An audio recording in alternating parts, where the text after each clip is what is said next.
Bruce today is our man of the hour who's going to be talking to you about Italy and the Mediterranean and the experiences that you can have. And our whole team of Roseborough advisors is happy to help you when you start putting together your amazing dream vacation to Italy, the Mediterranean, or anywhere that Star Clippers and Ciao Italy. So thank you for joining us today. I'm going to go ahead and let Bruce take it over. If you fill out those sign-in forms along the way, write comment in there if you're thinking of going somewhere, and we'll come around and pick them up. There's prizes to be had. So go ahead and take it away, Bruce. Well, good afternoon. Now we have a full house here, so I'm really hoping that Amanda didn't promise you a free trip to Italy. Right? Yes, you did. That's what I was afraid of. Exactly. That's what I was afraid of. Well, I have great news for you. I don't have it. That's out of the bed. No, that's the bad news. Sorry about that. Anyway, so today's going to be a little different. We're going to talk about two different companies that I represent. Of course, we'll kind of start with Ciao Italy and the destination of Italy itself, the country, and kind of seeing it as a land destination. And then the other company will be Star Clippers. It's a cruise line, but it's more of a sailing vessel. You'll see that in a couple of minutes. I've got brochures on both at the end if you want to pick something up. Take it with you. You're welcome to. Of course, the folks at Roseborough, very supportive. They know me. They know the products I represent very well. They sell the heck out of them, and they're always happy to help you with questions you might have about either one. But all right. So first off, how many of us have been to Italy? I'm guessing. I thought every hand would go up. I'll be honest. I did too. How many folks here have taken a cruise? Does every hand go up for that one? There we go. Okay. Well, interestingly enough, as we get to Star Clippers, because it's, like I say, it's a cruise more or less, but it's sailing vessels, so it's very different than, big ship cruising with 5,000 people. Very different. So if you're a cruiser, you're going to kind of appreciate what Star Clippers is all about. It's really a different way to cruise, a different way to sail, and still see some great ports. But nevertheless, we'll begin with Italy. So for those that haven't been, you need to go, right? For those that have, I'm sure you'd tell them it's wonderful. Italy is big business. It's very popular. It's been really off the rails for the past couple of years, really kind of since the pandemic kind of wrapped up. Italy has just been extremely busy the past 2 years, which is great. So, a lot of people are going, and they should, because it really is a magnificent destination. I love this beautiful picture of Italy. What we do as a company, so just kind of give you an idea. So we actually do. So we're a tour operator, a land tour operator. So it's not a cruise. This is a land tour. So you're flying over to Italy and starting your trip and spending a week or two or whatever in Italy and seeing the countryside, visiting the different cities and so forth. So as you can see, as a company, what we do, we specialize only in Italy. So we don't do France or Greece or Spain. The owner of the company is Guido Dugo. So tell me that's not an Italian name. When I brought the company, I've been representing the company about 10 years. So 10 years ago, I thought, gee, I better learn some Italian. I'm from Florida, right? I better learn some Italian. So I learned Buongiorno, right? That sounds pretty good. I learned Buonasera, right? That's good evening. And I learned Arrivederci. But being from Florida, it's all I can do not to say Arrivederci, y'all. All I can do not to put that y'all in there. So I learned 3 words of Italian. How about that?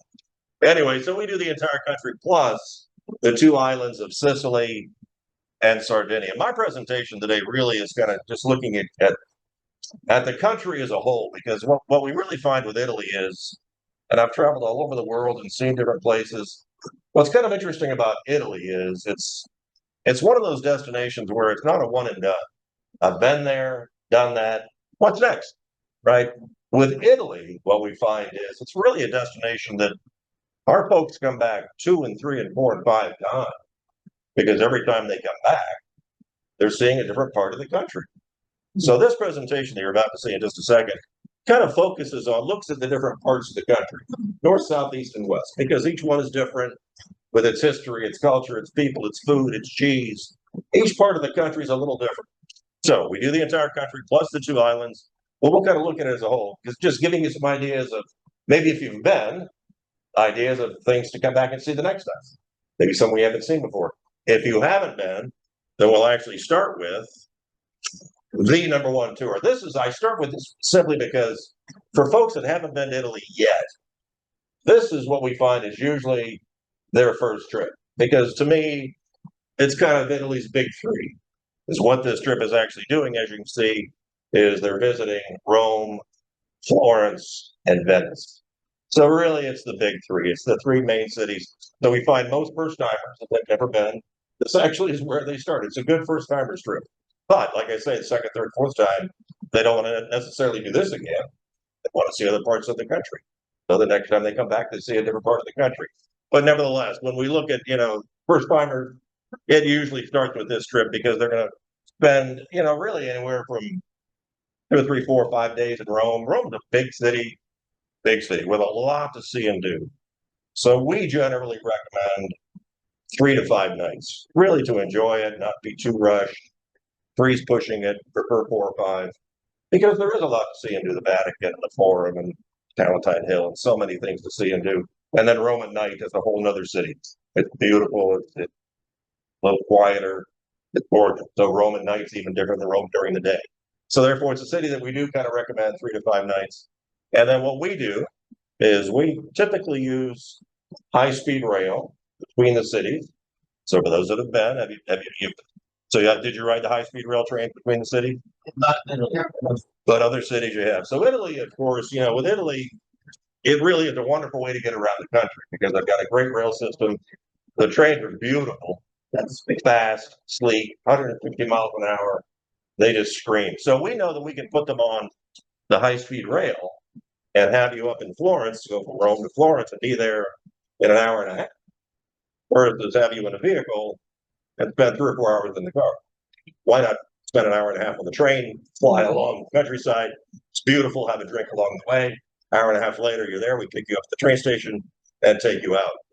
Everything that we're doing, all these places that you're about to see, everything that we do as a company is custom. So what that means to you is that when we're building a trip for you to Italy, it's your trip. It's the 2 of you, the 4 of you, the 6 of you. So in other words, we're building a custom tour just for you. It's your trip, your dates, the number of people traveling with you, and including the different things that you'd like to see and do. We want to do cooking classes and wine tastings and maybe play some pickleball, right? Whatever it might be. Pickleball's big. We actually had someone come to us 2 years ago with a group of 30, and they wanted to go to Italy and play pickleball. So we had to find all the cities in Italy that had pickleball. And then we built this big trip around that, but they wanted to go and play pickleball. It's big business. So anyway, we're trying to figure out what you're into, what you want to see and do, and build that into your trip. So therefore, it's a custom tour. What we're not doing is what a lot of our competitors actually do. What we're not doing is putting you on a bus with 30 or 40 other people. We do not sell those tours. We don't do those tours. And that's actually what separates us, quite frankly, from really most companies. Most companies, what they're doing generally is they're selling prepackaged tours. Here's all the dates to pick from. Here's the price for that tour. And you'll be on a bus with 20 or 30 or 40 people. Right? That's just generally how it works. What we've done prior to the pandemic, we actually, as this company's been around 15 years. Prior to the pandemic, we not only did custom tours, building it from scratch, but we did those prepackaged tours. Since the pandemic, we stopped the prepackaged tours and shifted over to only custom. Simply because what we saw, the consumer, you guys, the travelers asking for was you were telling us, well, we really don't want to be on these buses anymore with 40 people. We want it to be a trip for the 2 of us. This is our trip, right? It's special. It's our anniversary. It's a special trip. It's something we want to do. And we want this to be our trip. We don't want to necessarily share our special trip with 38 other people we don't know, right? So therefore, since the pandemic, so for the past, 3 or 4 years, we've been building only custom tours. So it's very popular. It's what most folks are really enjoying now. And that's what we do. So we're going to build this custom trip. So therefore, it can be 7 nights, 10 nights, 2 weeks, 3 months. You tell us what you'd like to do. We build it. So it's all custom. So that's a neat way to do it. So anyway, so we're going to use the high-speed rail then between the cities. So we'll stay in Rome for, 3 or 4, 5 nights. We'll take the train up to Florence, spend 2 or 3, 4 nights in Florence, because Florence, of course, is not only the beautiful city of Florence, which we'll see some pictures of in a second, but nearby, of course, is Tuscany. And then nearby that is a lot of other attractions that we'll see in a couple of minutes. So there's a lot to see and do while you're in Florence. But Florence itself, beautiful city. And all of the hotels that we use in every city that you're about to see, all of the hotels that we use, they're all centrally located. And that's a big deal. because a lot of our competitors are often to bring the price down. They'll stay outside the city. So therefore, you'd be the guy who, take a cab or ride back in with the bus of other people that are coming back in town with you. We use centrally located hotels, which means they're in the city center. They're in the town square. You walk out of the hotel and you're in the city center there, the piazza in Florence, right? So it makes it easy to walk out, enjoy the nearby restaurants, the cafes, the museums, all the things that the city has to offer. You're right there. So all the hotels are right there. Yeah. Do they still have the leather market too? The leather market? Where's that at? Downtown in Florence? Oh, of course. Yeah. So a couple of nights in Florence and then high-speed rail up to Venice.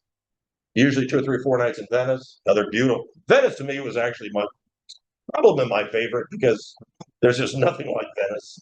It is the city of waterways. There's no vehicles. There's no cars. All transportation is via boat, right? All. Walking. Yeah, or walking. Yeah, once you get there, then you're going to walk around the city. What really struck me was because I never really thought about it prior to getting there. So 'cause I knew we'd be on water taxis and going to the different places, islands, and seeing the different sites. I was expecting that. What I never really thought about was all the people, the Venetians that live in Venice. Well, they live there, right?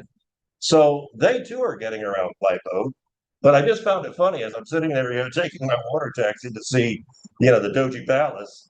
Another water taxi or a boat's passing us with furniture, right? Or a refrigerator or whatever it might be. Food deliveries, everything else, because everything. Amazon is being delivered. Amazon, exactly.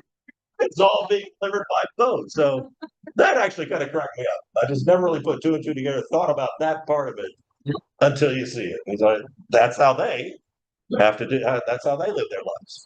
As a tourist, we were expecting it. As a local, hadn't thought about it. Anyway, so 3 or 4 nights in Venice, beautiful city, amazing, a lot to see and do there. So anyway, so like I said, this is simply just the first timers trip. If you've never been, this is a good place to start because it really gives you the big 3 cities and a good taste of what Italy's all about. Then you come back the second and third time, and see, see other parts. What we're about to see now is actually kind of looking at that country, the map I was showing you a minute ago, and kind of breaking that map up into different sections, northern Italy, and then southern and eastern and western and Sicily and things like that. So when you look at northern Italy, and these are regions, Piedmont, Lombardy, so these are different regions. So maybe to us it's like a state. To them it's a region. To us it's a state. Because like Piedmont, for example, the capital for the region of Piedmont is the city of Turin. And Turin was actually the capital of Italy 2,000 years ago. So this is an ancient city. It's beautiful. Once again, when you're staying in Turin, for example, you're staying in city center. You're right there in the middle of the city. And it really does make it nice. You can walk out of the hotel and see all the local sites.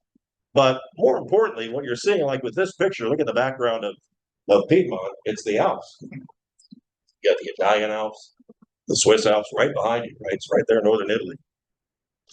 Each region that we'll look at in just a second, you'll see pictures of food and wines and cheeses in each of these slides. Well, they're all known for their certain particular cheeses and wines and food for that particular region. So each region will have something different to offer. So therefore, as you start visiting these different parts of the country, you're now getting a chance to experience different types of wines, different cheeses, different foods, different culture, history, people. It's really interesting. So because each part of the country really has its own unique flavor. So anyway, so with the city of Turin, the Shroud of Turin, of course you've heard of that, right? That's there. Lake Maggiore. So in northern Italy, isn't that beautiful? Oh, it's breathtaking. Yeah, there's really 3. Yeah, there's 3 magnificent lakes in northern Italy: Garda, Maggiore, and Como, the most popular, and Lake Como. So you've got Lake Maggiore in the Piedmont region.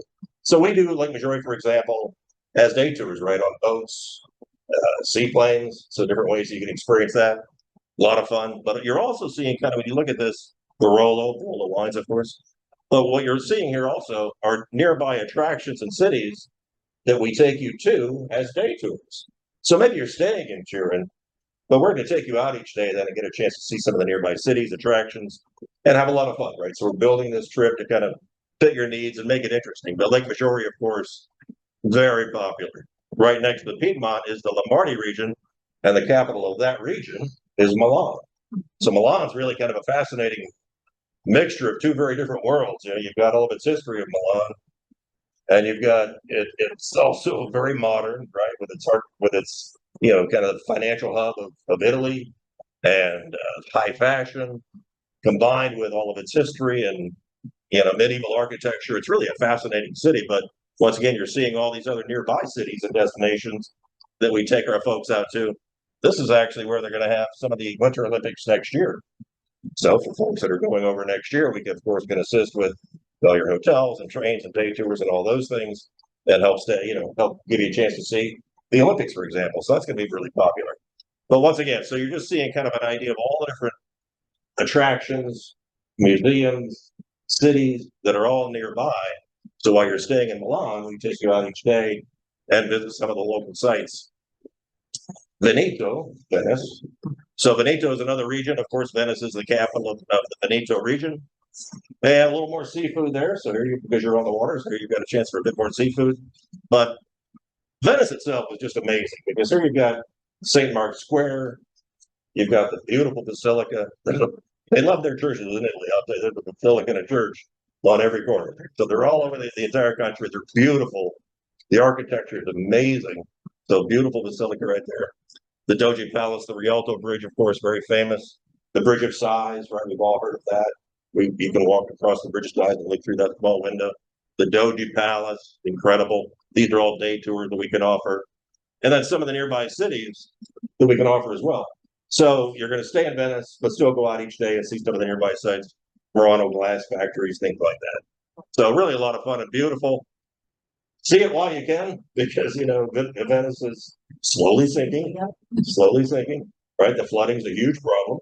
Very often St. Mark's Square, that's really kind of sad because St. Mark's Square, the Basilica, sometimes be 2 or 3 feet deep in water. Really, it's quite a thing. And in fact, what they've done now, because of that, they have these walkways they put out. These walkways they'll put out through St. Mark's Square to keep you above the water because it's flooded 2 feet. So anyway, if you want to come see Venice, see it while you can before it gets even worse. But it really is a beautiful destination for sure. And then the Emilia-Romagna region, another beautiful place. So here you've got like the Ferrari factory, the Lamborghini factory, the Maserati factory. Those are all nearby. We can even take you to the Ferrari factory and get a chance to not only see them, but ride in ones. Of course, guys like that. We love that. The city of Ferrara is nearby. Totally different. The city of Ferrara is nearby.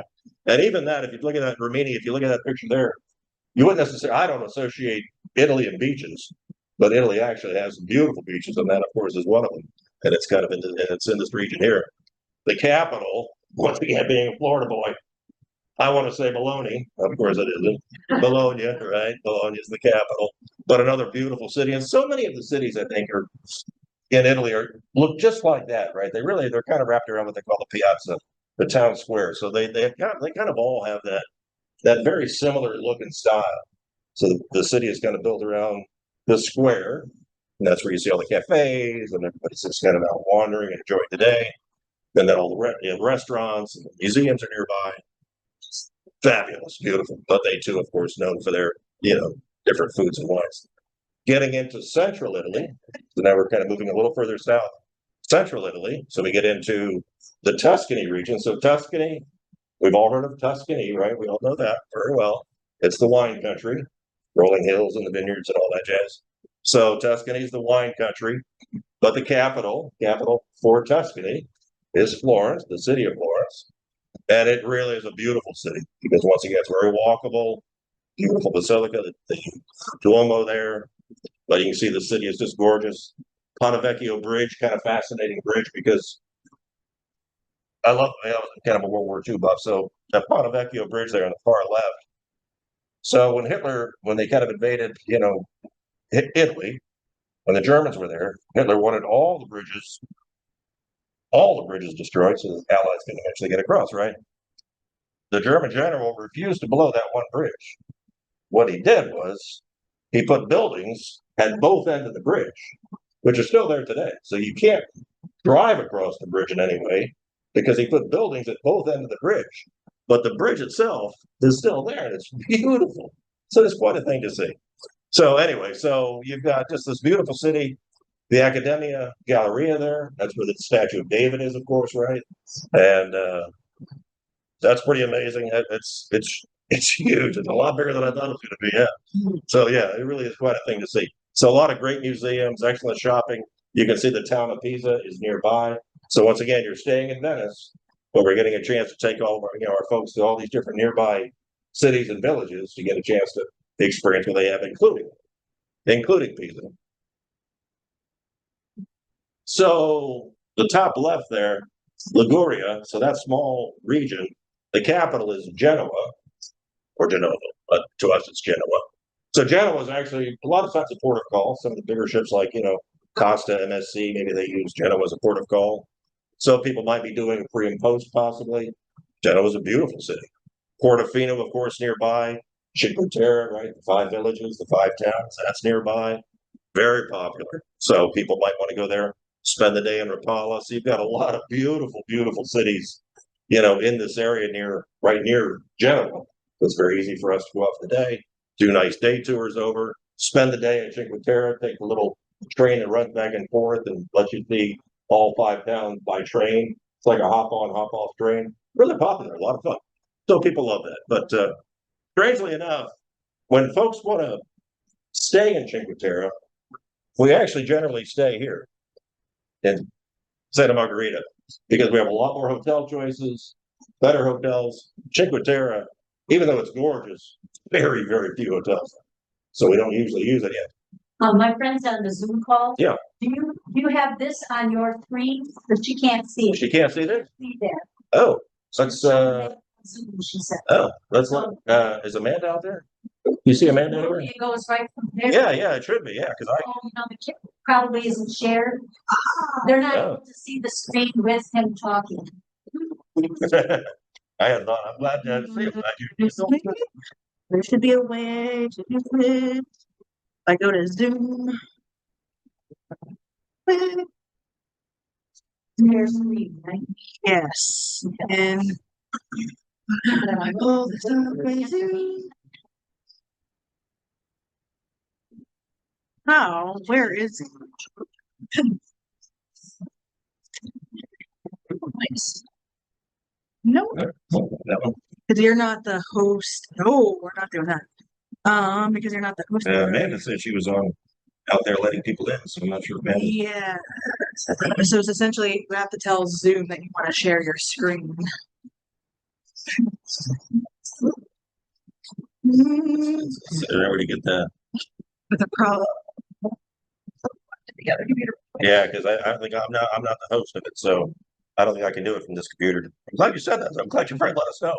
Yeah. So we're working on it. Please give us a break. Give us a minute. Yeah, she really wants to go to Secretaries. So which one? The Secretary. Cinque Terre. Yeah. It's really popular. It's beautiful. And like I said, they've got this little train. It kind of runs back and forth. It's like a hop on, hop off train. Runs back and forth between the 5 towns. So it's a great way to see the city. But it's just funny enough, it's not a place that we typically stay because there's actually only one decent hotel there in all 5 towns. So we typically use Santa Margherita, much for our hotels. And says I'm now the host. Okay. Says I'm now the host. Let's see if this works. But then I still need not the Zoom workplace. I want because you're not on. Hi. The joys of technology. Yeah. So, Let you go right on that. yeah, can I? There There we there go. we go. There you go. There we go. Yeah. I see your message. Okay, so now it's gonna be share There we go. screen. Oh yes. Well, which one? Let's do screen. Yes, it's whatever he has on the screen. Okay, so then I go back here. This. Let me see if that works. Can she see that now?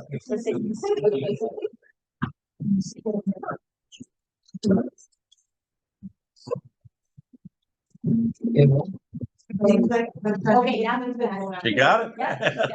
Good. Say, well, Brenda. Hi, Brenda. How are you? Hello there. I'm glad she let us know that she wasn't able to see.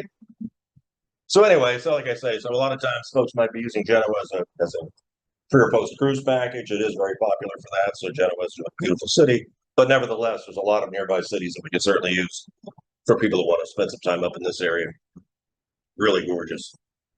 So the Umbria region, this is actually one we've seen become popular really over the past couple of years. It's when we look at the reason why, it's because I'm talking about people that come back the second and third time they want to see something new. What we're finding with the Umbria region, which actually you can see is right next to Tuscany, it's the purple one. What we're finding with Umbria is it's the folks that have already been to Tuscany. They loved it because they loved all the vineyards, the rolling hills, they love the area, the countryside, but they do want to see something new the next time. So the Umbria region right next door, very similar. However, it's not nearly as touristy, not nearly as busy or packed as so many Tuscany's Tuscany. It's very popular. Everybody and their brother wants to be there. Umbria is kind of the up and coming next spot. So it's where we're sending folks that have been to Tuscany, want to come back, see something new, experience a lot of the same things, see the vineyards, but slower pace, not as many crowds, a lot more fun. So, because as you can see, so kind of next to it, you've got Assisi, the capital for the Umbria region, the city of Perugia. So you've got the beautiful city there, the nearby lakes. We can take folks there. So anyway, so you've got just a variety of things we can see while we take them to the Umbria region, for example, and see some of that. As we get into Rome and Latium, which is the region for Rome, Rome, like I say, really is it's a big city and a big destination. 3 nights minimum, but 4 or 5 is really preferred.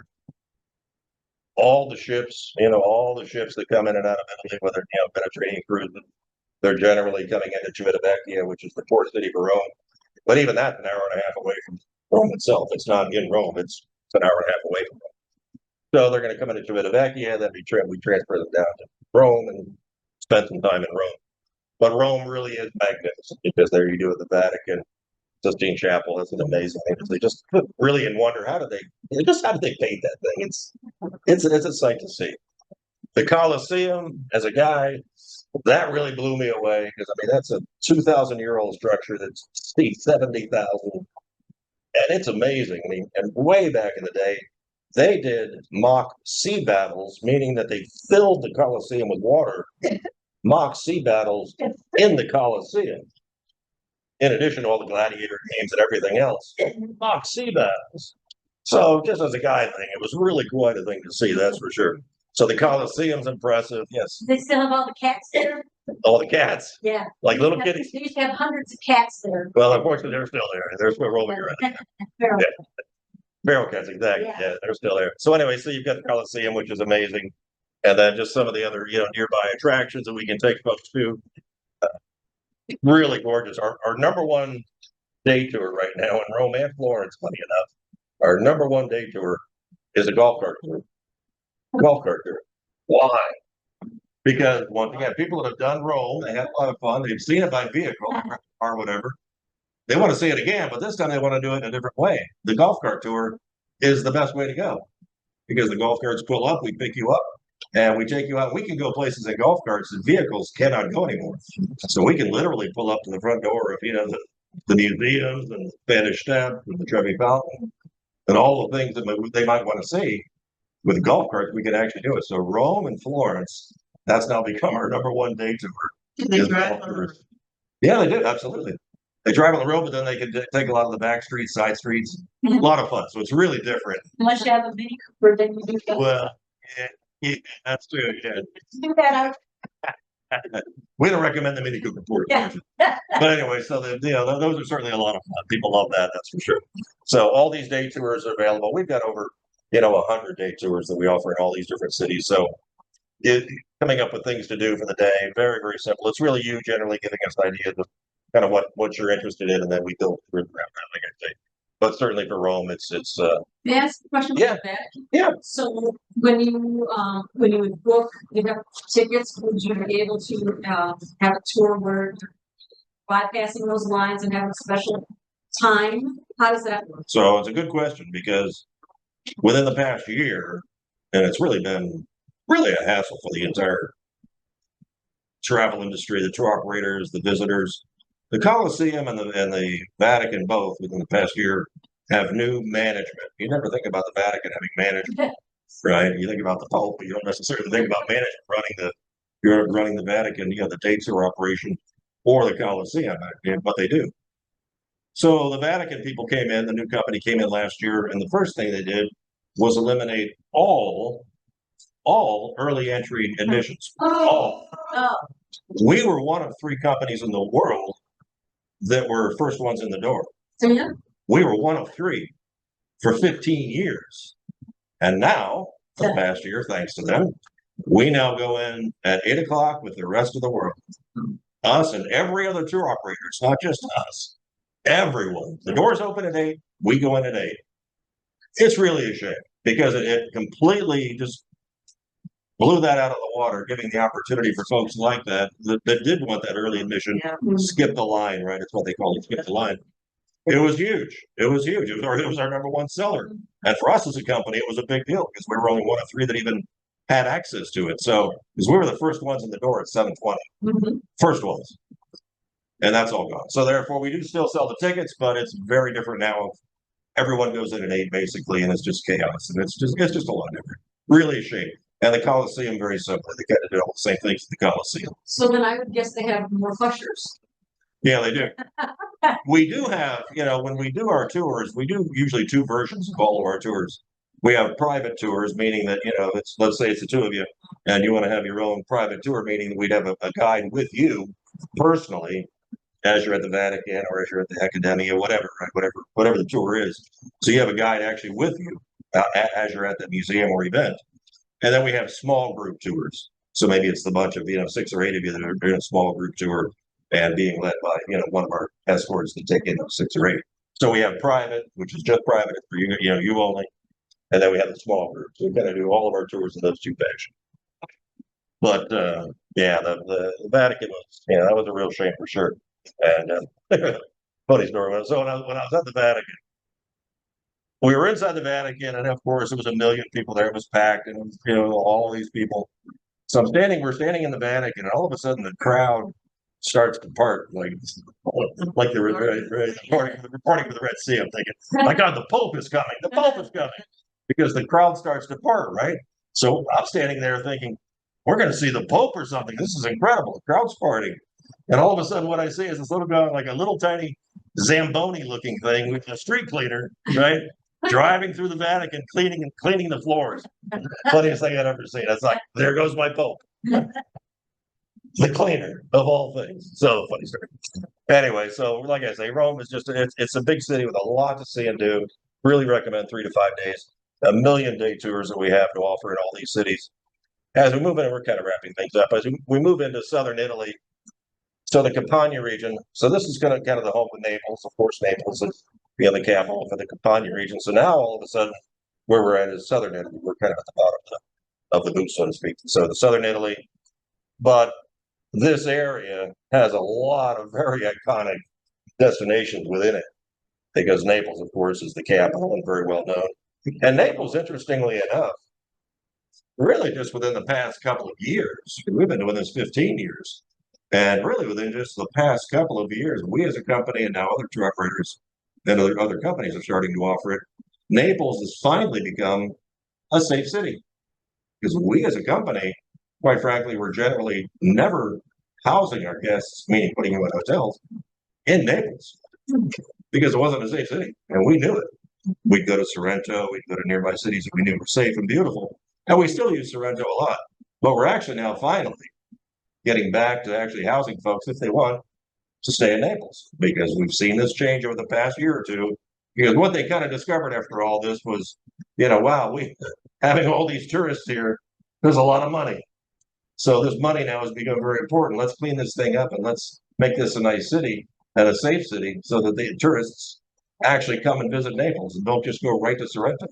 Because that's what was happening prior, was they'd maybe fly to Naples and we'd zip them straight over to Sorrento and stay in Sorrento because we knew we could stay there and be beautiful. Anyway, so it's kind of an interesting story about Naples, and it's really cleaned up its act. And over the past year or 2, it's become a very safe and beautiful city. And certainly on the water, it's a gorgeous city. So we're now using, housing people there. If they want to stay in Naples, we have hotels to offer there. But nearby, though, you've got the city of Sorrento, which we do use a lot. Gorgeous city, beautiful hotel choices. The Isle of Capri is nearby. Pompeii, right? Where Mount Vesuvius, blew up and covered the entire city. Mount Pompeii is nearby. The Royal Palace is nearby. That's amazing. The Amalfi Coast itself, talk about iconic. The Amalfi Coast, of course, is right there. So it's really just beautiful. We can do the Amalfi Coast by boat. So we have some of our folks that may want to see it, by boats. If you're on a boat looking at it from the water, so we can do it by boat rides. And of course, driving up and down to the Amalfi Coast. We've got just a variety of day tours and things we can offer to, give you a chance to see that. Plus the catacombs, that's amazing. Naples Underground. A lot of really fascinating things to see and do in this region. There's a lot to see. So when we go to Naples, once again, this is very often 3 or 4 or 5 nights because it's not just the city of Naples. It's all the surrounding nearby attractions and cities that turn into 3 or 4 or 5 nights worth of experiences. So it's really a very, very popular destination for us. The Apulia region, this has also become just within the past year or two, another very popular destination for us because, like I say, we're seeing a lot of repeat passengers. We're not seeing just first timers only. We're seeing the folks that do come back 2 and 3 and 4 times. So the Apulia region is on the east coast of the country, right? So Rome is on the west coast. This is on the Apulia region is on the east coast. So it kind of overlooks the Aegean Sea. Greece would be farther off in the distance. So it's kind of looking toward Greece. And in fact, when you look at this picture and you look at those buildings, it has much more of a Greek flavor than it does. Remember that Italian picture we saw a second ago with, Florence? That's true. That's true Italian. This is very different, right? Whitewashed buildings, has much more of a Greek look to it, a lot more seafood, and there's some beautiful cities nearby. But Bari, much like Naples, they too discovered the same thing Naples did 2 years ago. We need to clean up our city so people will come and see us. So for the past couple of years, Bari now has turned into a very popular destination because it's a safe destination. There's a lot to see and do. Beautiful. So it's turning into really a great destination for us, but very unique because most people that have been to Italy have not been to the east side and certainly haven't been to the city of Bari, for example. So it's really become very popular. Last one is going to be Sicily, the island of Sicily. And Sicily is, that's extremely, extremely popular. Because with Sicily, what we generally recommend here, it's the island off the coast. This is not part of the mainland, it's the island off the coast. So here we recommend usually a week, right? 7 nights, 8 nights, because really what we're about to do it right, we actually kind of circumnavigate the island. So we see the entire island. So we'll maybe start in Palermo, beautiful city on the seaside. But we're traveling kind of around the entire island. So we can see, Taormina, Mount Etna's still a live volcano. That sort of blows every now and then. So Mount Etna's there. And so it's kind of giving our folks a chance to see, the entire island, Siracusa, see the entire island from, top to bottom and spend about a week. So, with Sicily, we typically do that. What you're seeing here, and I've got some brochures that I recommend you take because when you look at the brochures, if you take one with you, what you're going to see in the brochures is, once again, everything we do is custom, right? Meaning we're building it from scratch for you.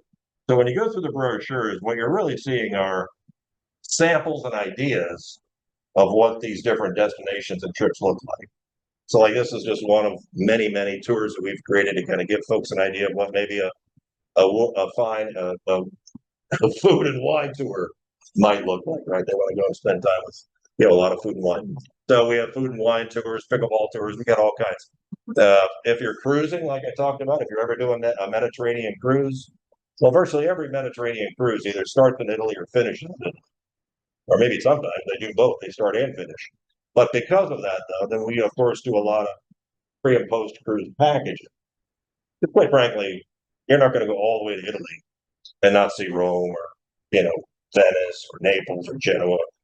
So generally, most folks want to fly in a couple of days early, leave a couple of days late, and see the cities. So therefore, if you want to do pre and post cruise packages, then we can naturally do that. Right? So we do the hotel, the transfer, the day tours, restaurants, cooking classes, wine tastings, everything you want to see and do, we can build into your little package. So it kind of gives you an idea. There's a picture.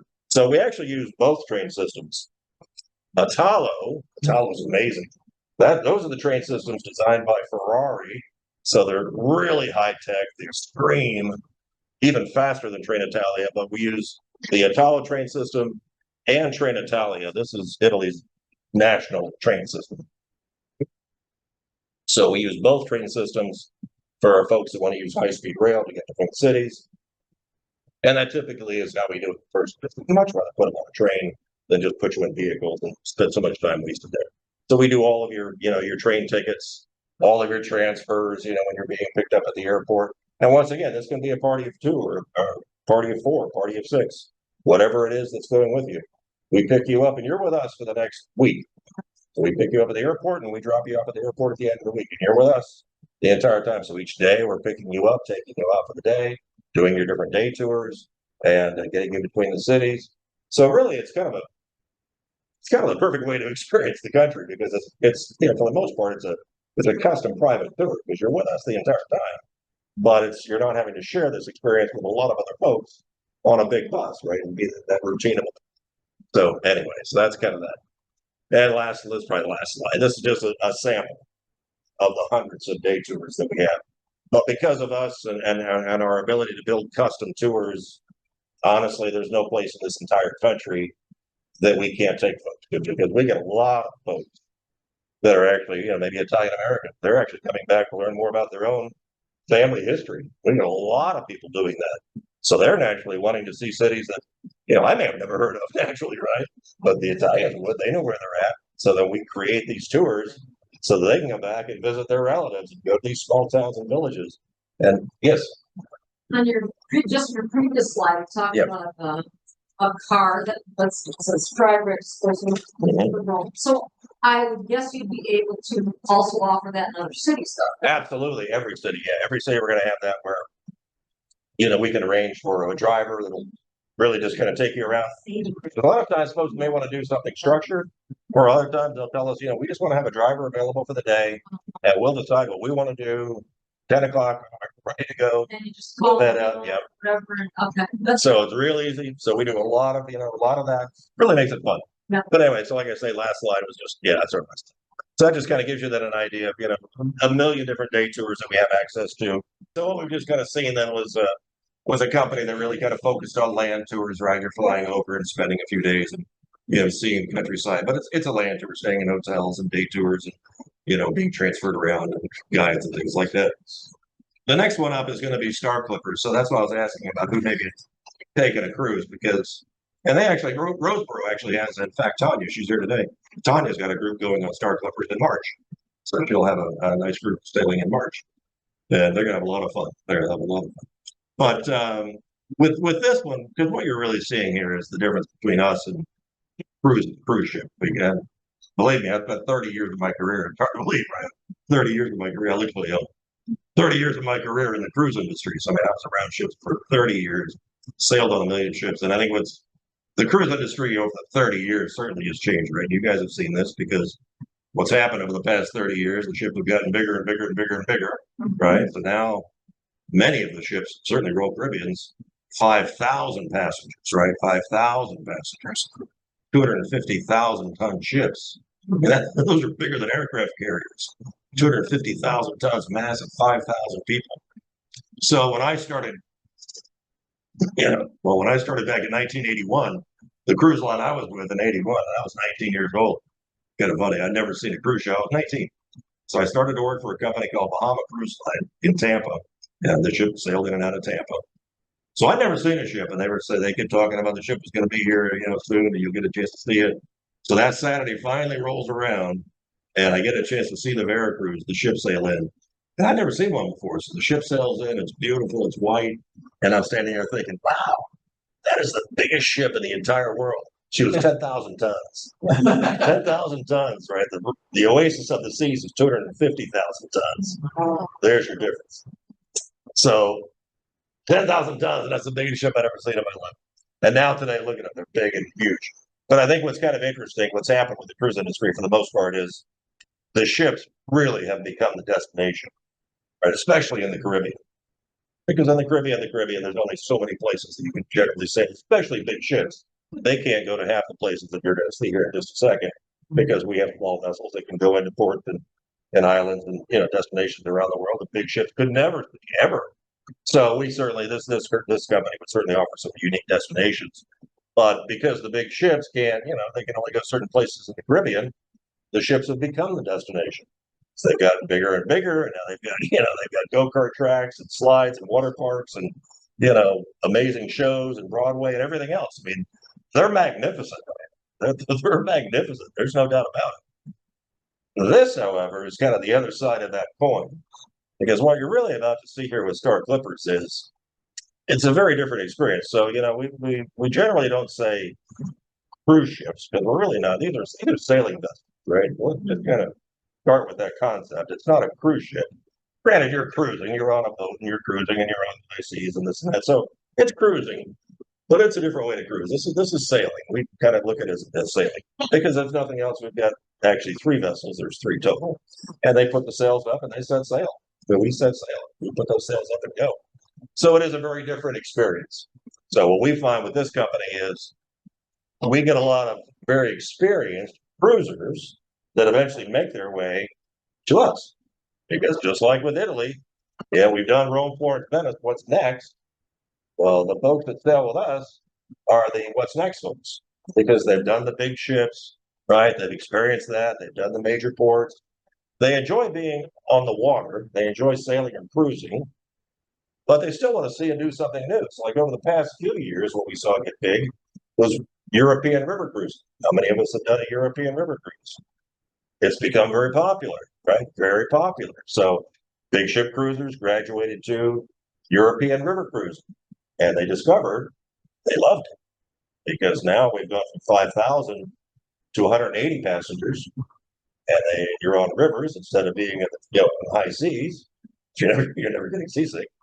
But what they love about a European river cruise too, which is really much like us, is we're kind of offering that same experience in this sense. We pull up to the doorstep of our ports just like those European river cruise ships do on the rivers, right? Because when you're on those ships, they pull up to the doorstep of Budapest and Vienna, Strasbourg, and all the rest, right? They pull up to the doorstep and you walk off, and there you are. You're in the middle of Cologne, Germany. It's beautiful. We kind of offer that same experience. So the folks that are sailing with us, generally, they're not usually first-time cruisers, because first-time cruisers are usually big ships because they want all the glitz and the big ship and the activities. But we are getting those folks that have kind of been there, done that. They do want something different. They want to see new ports of call. They might want to try sailing versus cruising. Give it a shot. But they do like the fact that we're going to experience something new. So let's see if it even works. Okay, there we go.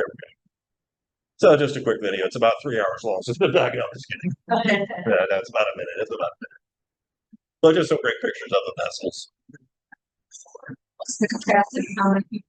So we've got 3 vessels. So she carries 220. 2 of those vessels carry 170.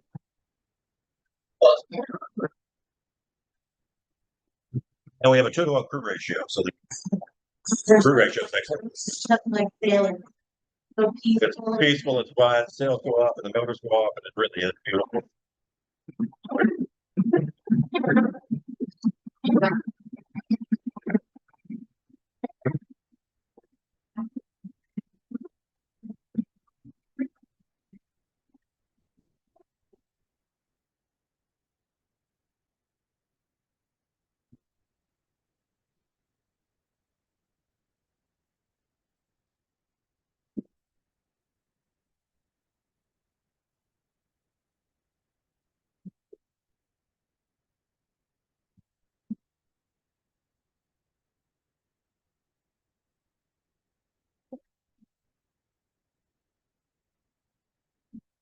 I just kind of gave you a little taste of what the vessels look like. But really more of an opportunity to kind of see what a sailing vessel looks like and how we do our thing. What we do typically, what you're about to see with these ships. And so we have 3 vessels. We'll see all 3 in a second. So we have 3 vessels. We've got one, the Royal Clipper. She's the biggest of the 3. She carries 220 passengers. And we have 2 of the smaller vessels, and they carry about 170. So either way, you've got small vessels all the way around. But that, of course, is one of the many lures that we have. It's a very low number of passengers sailing with us. It's not 5,000, it's 200. People like that, right? They like the small capacity. It's very intimate. and certainly putting the sails up and turning the motors off. Very quiet. So the vessels really are really interesting and a big part of it. Plus the itineraries that you'll see in just a second. We do kind of in the let me get my seasons right. In the wintertime, let's say October through March, in the wintertime, the three vessels are generally in the Caribbean or Costa Rica is kind of where the ship and the Panama Canal. So the ships are in the Caribbean and Costa Rica kind of in the wintertime.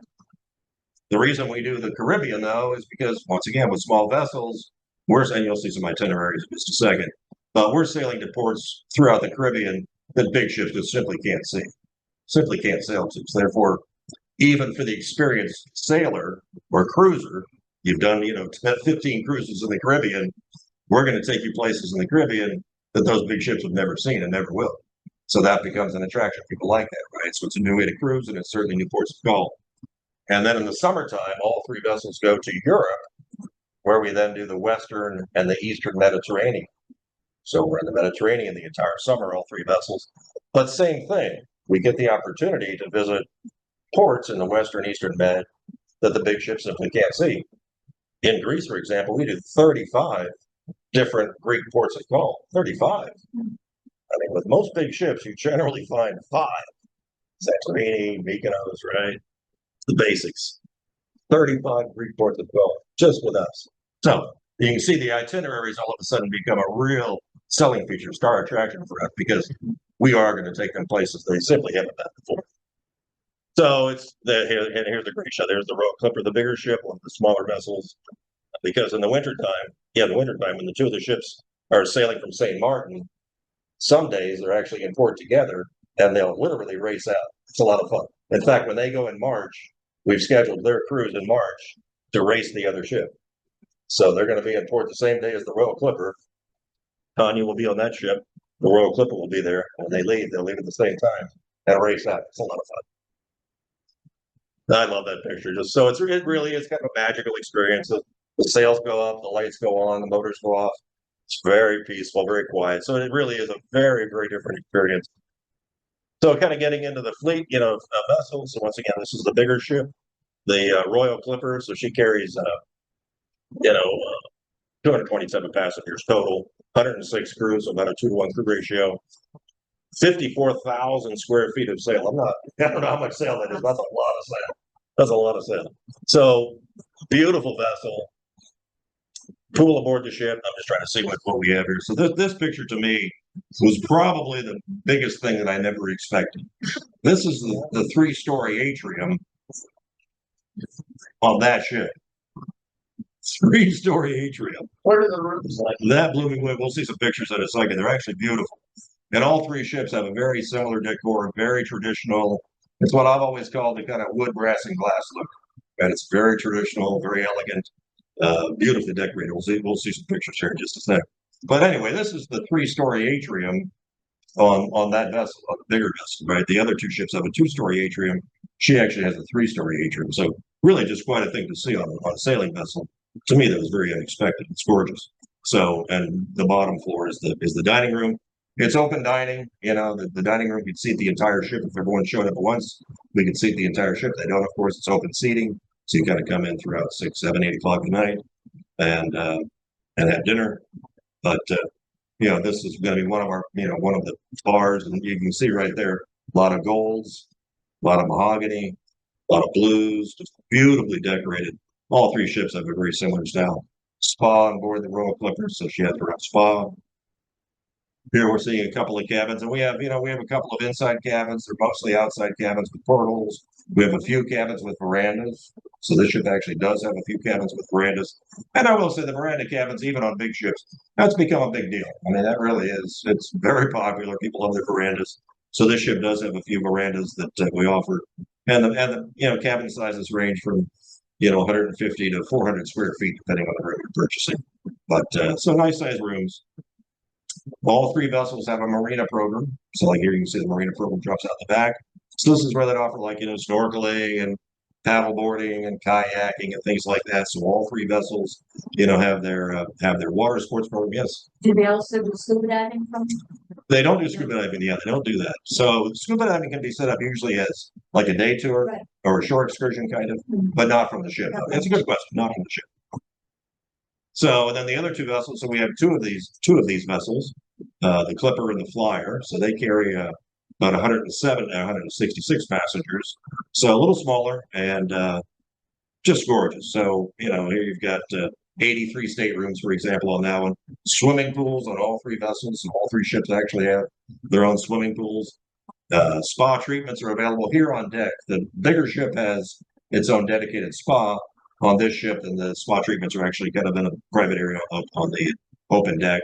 They have a beautiful picture of the dining room, the dining area. Gorgeous. Once again, it's open seating and beautiful. This is one of the main bar, but just beautifully decorated. Some of the cabins that we have on the smaller vessel, even on the smaller vessel, still very large cabins considering inside outside cabins. No verandas on the smaller vessels. The life on board is just going to be kind of fun because you get a chance to climb the mast if you want. My wife would be the person climbing that. She would be. She'd be climbing that mast in a heartbeat, but not me. But for folks that do want to, they can. Maybe spend some time on the bowsprit. That's a lot of fun. People love to go out and sit as the vessel sailing. Sit out on the bowsprits. That's a lot of fun. If you want to, you don't have. This is not a vessel where you have to work the vessel at all. There are ships actually where they actually kind of expect it. If you want to, you could help for a couple of minutes, but it's not required, not necessary. But some people like to get their hands dirty and say, "Yeah, we helped a little bit." I'd be probably more like this guy steering the vessel instead of that guy working the ropes. I'd rather be the guy standing behind the wheel steering the vessel. And we actually have on all three vessels we have an open bridge, which is really a lot of fun. 24 hours a day. So that means you can always go up. It's an open bridge. You can go up and just spend time, with the captain, the people on the bridge, day or night, and just spend some time with them as we're sailing in and out of ports or at sea, whatever it might be, and just talk to the folks, talk to the captain. Open bridge and big ships certainly don't offer that. That's not something you'd ever find on a big ship anymore. No way. So our vessels, we do offer that. And here's a really important one: not tying. That's my favorite. Yeah. There's a real highlight of the day. People love that stuff. So we're trying to give just little fun things they can do during the day. But this is all part of the water sports program. The marina program that we have. The kayaks and the paddle boarding that folks I can have a do. question. I know Yeah. in a few slides Yeah. back to Yeah. the library, and when I saw that, I thought, are there presentations or something that are given in the library, or what is that? It's a library with books. Okay. Just a library with books. Yeah, no presentations. Okay, so it's more, you really want some quiet, there You want some quiet time? That's exactly right. Yeah. And funny enough, it's actually a fairly popular route. People love to go and just sit. So I saw that. Yeah. Okay. Well, yeah, people love to go and sit and just relax.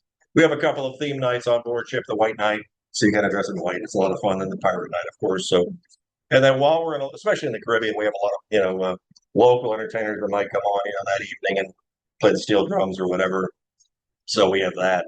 But then as we get into our destinations, once again, this is the kind of the other really important feature of the product is, so as mentioned in the wintertime, you've got the ships in the Caribbean or in Central America, which is kind of Costa Rica, the Panama Canal, and we do a full transit of the Panama Canal because when we do Costa Rica, we're transiting the entire Panama Canal coming out the other side on the Pacific side because when we sail Costa Rica, we're actually sailing the Pacific side of Costa Rica because they have actually all the beaches, beautiful beaches along the western coast of Costa Rica, a lot of great ports of call. So when we sail the Panama Canal, pop out the other side, and then we do Costa Rica.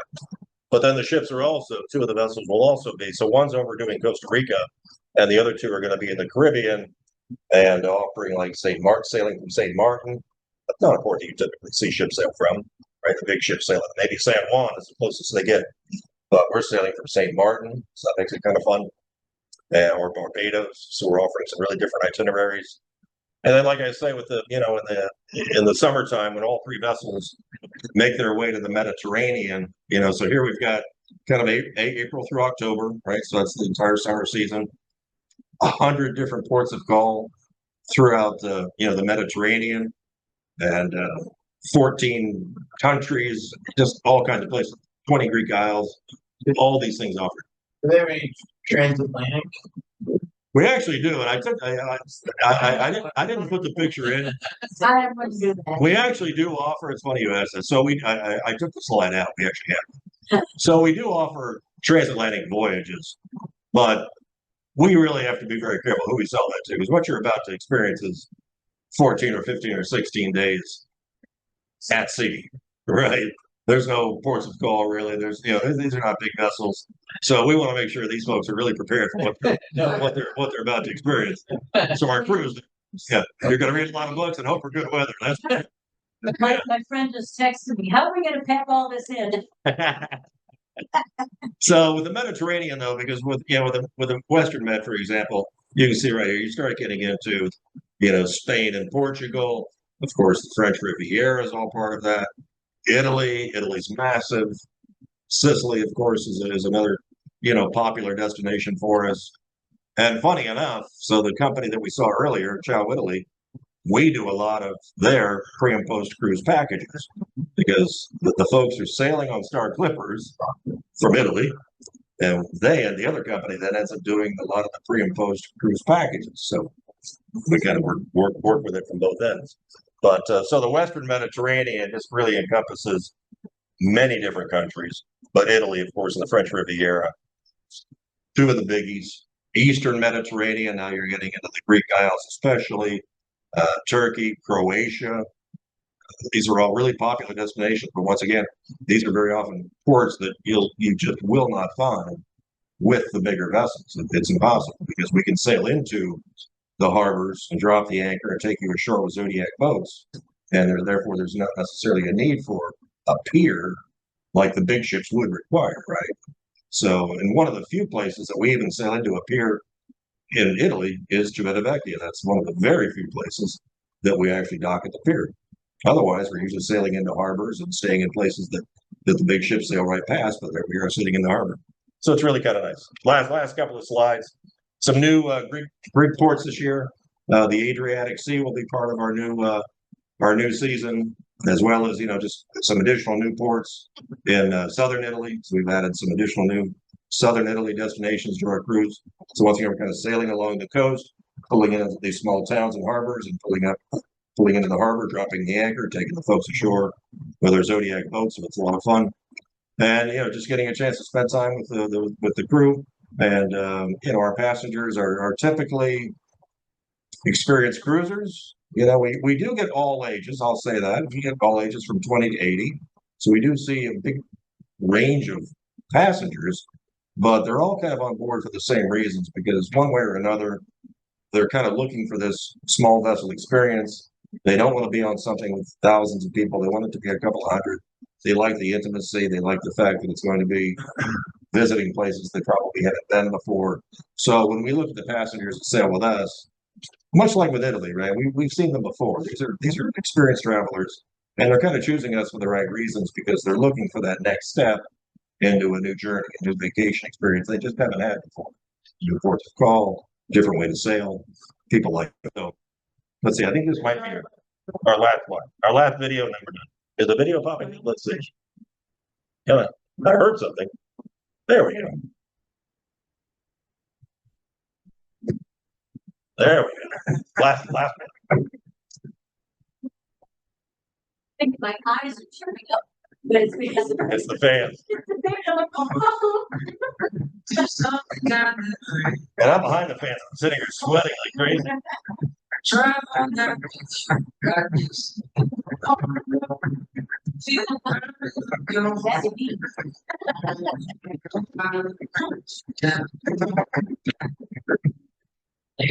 done a lot of Oh yeah, really.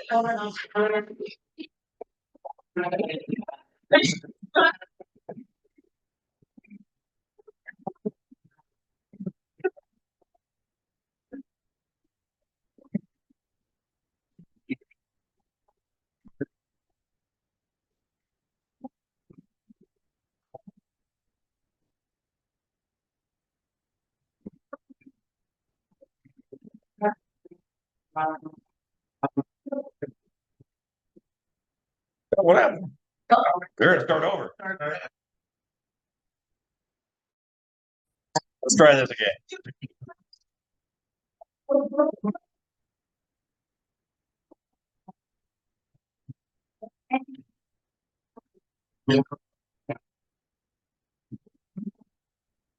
Yeah, we're gonna celebrate our 70th, my friend, girlfriend, celebrate our 70th birthday. Really? Oh, no kidding. We went to Mexico for it.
There we go.